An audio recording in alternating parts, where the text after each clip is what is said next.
Bir varmış, bir yokmuş. Gökyüzünün en berrak gecelerinde yıldızlar kıvılcım gibi göz kırparken ve ay gümüş bir tepsi gibi yükselirken sessiz bir kasabada minik bir kedi yaşarmış. Adı Pamuk'muş. Bembeyaz, yumuşacık tüyleri güneşte parlayan küçük bir bulut gibi görünürmüş. Gündüzleri bahçede koşturur, kelebeklerin peşinden koşar, yaprakların sesini dinlermiş. Ama Pamuk'un en çok merak ettiği şey geceymiş. Diğer kediler uyurken o yıldızlara bakar, ayı seyreder, karanlığın gizemini anlamaya çalışırmış. Her gece dileği hep aynıymış. Keşke bir gün yıldızlara dokunabilsem. Bir akşamüstü gün batımı gökyüzünü turuncu ve mor renklere boyarken Pamuk bahçede oynuyormuş. Yorulunca çimenlere uzanıp gökyüzüne bakmış.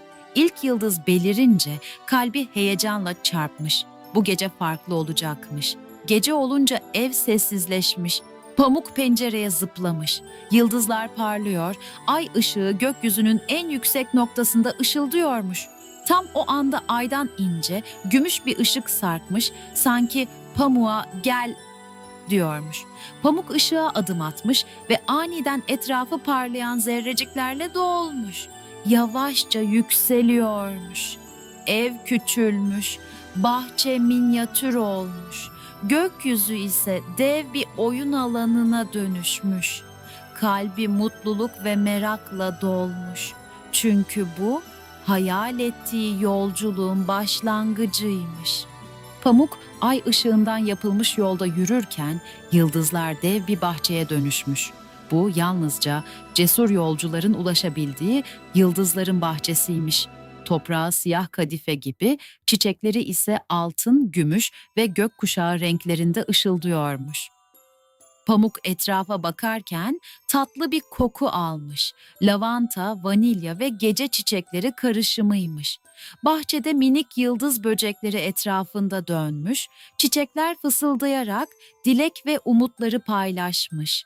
Ben cesaretin sembolüyüm. Karanlıktan korkmayanlara yol gösteririm. Bahçenin ortasında dev bir ağaç durmuş. Gövdesi siyah, dalları gümüş parıltılıymış. Ağaç pamuğa bir yıldız tohumu vermiş. Bu tohum yolunda ışığın ve şarkın olacak. Yıldızların ışığı paylaşılmak içindir. Pamuk tohumu kalbine saklamış ve bahçeden ayrılırken çiçekler ona şarkı söylemiş. Her adımın ışık olsun, kalbin umut dolsun, geceyi sev, korkma. Önünde karanlık bir orman belirivermiş. Pamuk bahçeden aldığı cesaretle ormana adım atmış. Orman geceleri ay ışığıyla büyülüymüş. Ağaçlar gümüş parlıyor, yapraklardan yıldızlar dökülüyormuş. Pamuk sessizliğiyle huzur bulmuş, patileriyle yosunların üzerinde kaymış. Dallardan yüzlerce ateş böceği belirip yolu aydınlatmış. Ormanın derinliklerinde sakin bir göl çıkmış. Su üzerinde yıldızlar parlıyor, göl hayallerle doluyormuş. Pamuk suya patisini değdirince hayaller belirmiş. Bir çocuğun tebessümü, bir annenin ninnisi, koşan bir köpeğin mutluluğu. Pamuk ateş böceklerinin ışıkları arasında biraz dinlenmiş. Gözlerini kapattığında yolculuğunun daha yeni başladığını hissetmiş. Pamuk, yıldızlarla dolu ormanda biraz dinlendikten sonra yeniden yola koyulmuş. Ateş böcekleri bir süre yanında dans etmiş, sonra yavaşça kaybolmuşlar. Tam o sırada gökyüzünden ince, gümüş bir ışık huzmesi süzülmüş ve pamuğun önünde daha önce hiç görmediği büyülü bir köprü belirivermiş. Bu köprü göğe doğru uzanan bir yolmuş. Taşları yok, tahtaları yokmuş. Tamamen ışıklardan ve yıldız tozundan yapılmış. Yolun her adımı gökyüzünün kalbinden özenle dokunmuş bir sır gibi parlıyormuş. Pamuk önce ürkekçe patisini köprüye koymuş.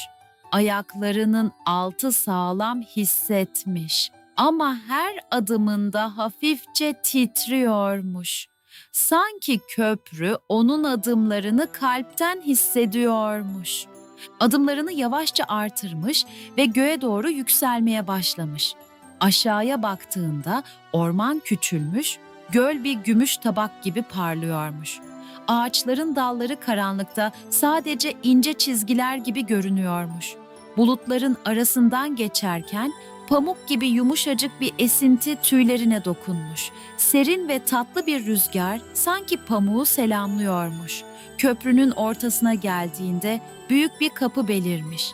Kapı tıpkı köprü gibi ışıklardan yapılmış ama içinden gelen huzur pamuğun yüreğini ısıtmış. İçeriden tatlı bir ses duyulmuş. Hoş geldin, gece yolcusunun kalbi. Burada gökyüzü ve rüyalar buluşur. Pamuk biraz duraklamış, kulaklarını dikmiş ve derin bir nefes almış. Cesaretini toplamış ve kapıya yaklaşmış. Kapı yavaşça açılmış ve pamuk karşısında dev bir gökyüzü bahçesi bulmuş. Bahçe öyle büyülüymüş ki pamuk gözlerine inanamamış. Çiçekler yıldızdan yapılmış. Her biri farklı bir ışık saçıyormuş. Yollar ay ışığından döşenmiş. Adımlarını basınca hafif bir melodik ses çıkarıyormuş. Bahçede uçuşan minik ışık topları insanların tatlı rüyalarını simgeliyormuş. Bir çocuk gülümseyince parlıyor. Bir annenin sevgisi yansıdıkça ışık daha da büyüyormuş. Pamuk bahçenin ortasına geldiğinde gökyüzünün en parlak yıldızı kocaman bir kalp şekline dönüşerek önünde durmuş. Kalp yavaşça konuşmuş. Sen gecenin sessiz yolcususun. Tatlı uykuları koruyansın.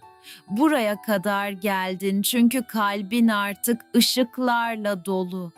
Yolculuğun sadece senin değil, tüm rüyaların bir parçası. Pamuk, kalbin sıcaklığını hissetmiş.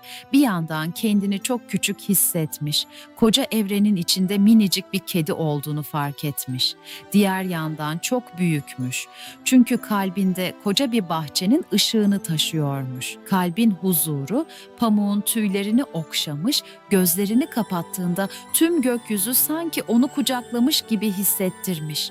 Bir süre orada durmuş, bahçeyi keşfetmiş, yolların üzerinde yürümüş, ışık toplarının peşinden koşmuş. Her ışık bir hatırlatma olmuş. Rüyalar sadece uyumak için değil, kalbindeki ışığı keşfetmek için vardır. Gökyüzü köprüsü Pamuk'u yavaşça geri getirmiş. Bu kez dönüş yolunda köprü adeta bir arkadaş gibi ona eşlik etmiş. Her adımında hafif bir melodi çalmış. Orman yine aşağıda küçülmüş, göl gümüş bir tabak gibi parlamış. Sabahın ilk ışıkları gökyüzüne yansımış. Pamuk kendi yatağına dönmüş. Gözlerini kapatırken bile bahçedeki ışıkları ve kalbin sıcaklığını hissetmiş. Sabah güneşi doğarken Pamuk mışıl mışıl uyuyormuş. Her gece uyumadan önce pencereden gökyüzüne bakıyor, yıldızlar ve ışık köprüsünü hatırlıyormuş. Çünkü bilirmiş ki rüyalar sadece uyumak için değil, kalbin ışığını keşfetmek için de varmış. Bir varmış, bir yokmuş. Kedi pamuğun gece yolculuğu ışığa dönüşerek sonsuza dek devam etmiş.